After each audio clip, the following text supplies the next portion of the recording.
Hello there, brave souls, and welcome once again to our little corner of the internet where the shadows gather and the chill of the unknown sends shivers down our spines. This is your host, ready to guide you through another haunting journey into the deepest, darkest pockets of Reddit's most unsettling stories. If you're a long-time listener, it's great to have you back. If you're new around here, well, I hope you're ready for the strange, the eerie, and the utterly terrifying. Strap in, light a candle, and prepare to peek beyond the veil of the ordinary into a world where the only predictable thing is the unpredictable. Don't forget, if you find yourself enjoying the journey, consider subscribing to our podcast and becoming a part of our community. Like, comment, and share. Every bit of support helps us continue our exploration of the macabre. Now, without any further ado, let's dim the lights and dive headfirst into today's bone-chilling tales from Reddit's hidden archives. Brace yourselves, dear listeners, the night is dark and full of terrors. Welcome to Season 2. My skin turned white as the pressure blocked any blood flow, but it was working.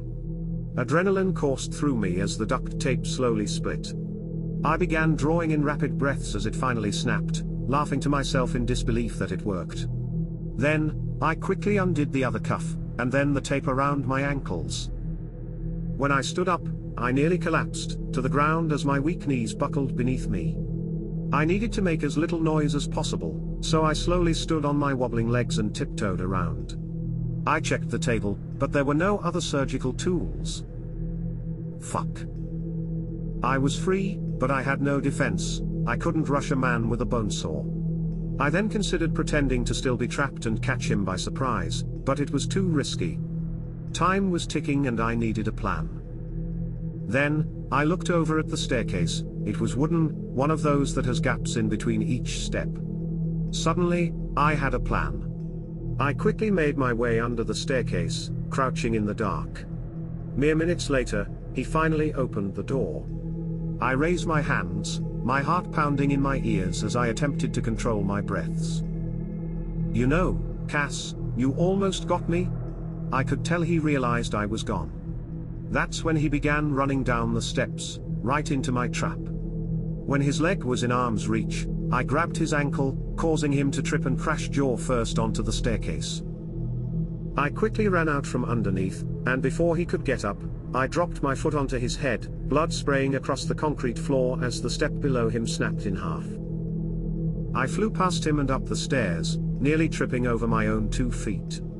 I threw the door open and slammed it behind me, locking it with a shaking hand.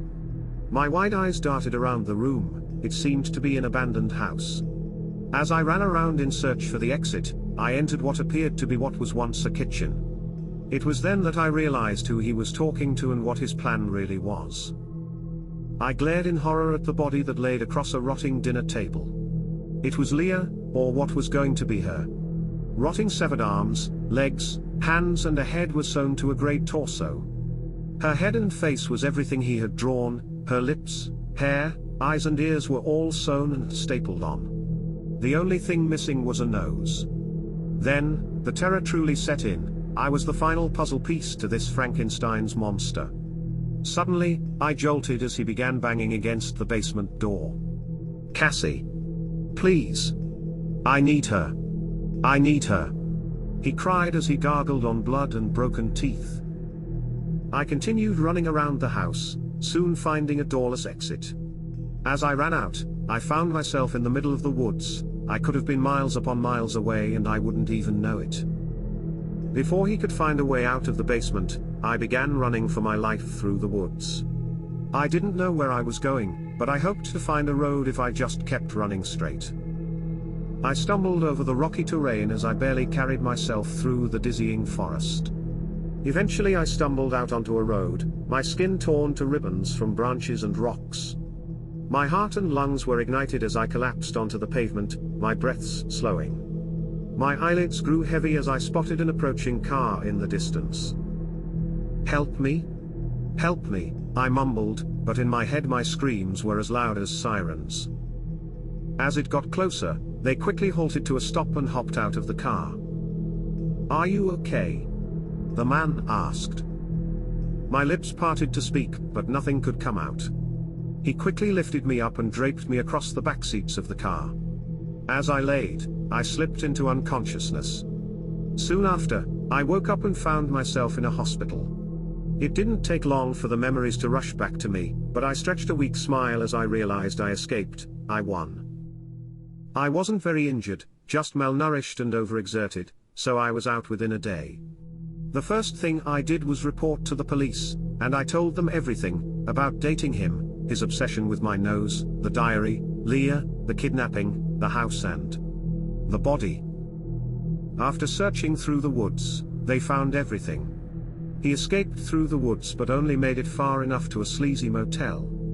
After his arrest, he practically spilled his guts and was tied to over a dozen murders where he dismembered girls' limbs, sliced off facial features and harvested organs. All of it to recreate a woman he saw in his dreams. Analysis of his diary revealed his plans to attempt to bring Leah to life using some sort of black magic. After further investigation, the one major tie between them was that they had all spoken to him on dating apps, but he was under different aliases. Testifying in court broke me. He couldn't look me in the eye, but I couldn't either. I still couldn't believe that this was really him, that he'd do this to me. When I was finally able to have a day at home without police questioning and court testimonies, I invited Jess over to keep me company. Jesus Christ, Cass. That's fucking insane. I'm so sorry. At least it's a story to tell, I chuckled weakly. She pulled me close as I rested my head on her shoulder.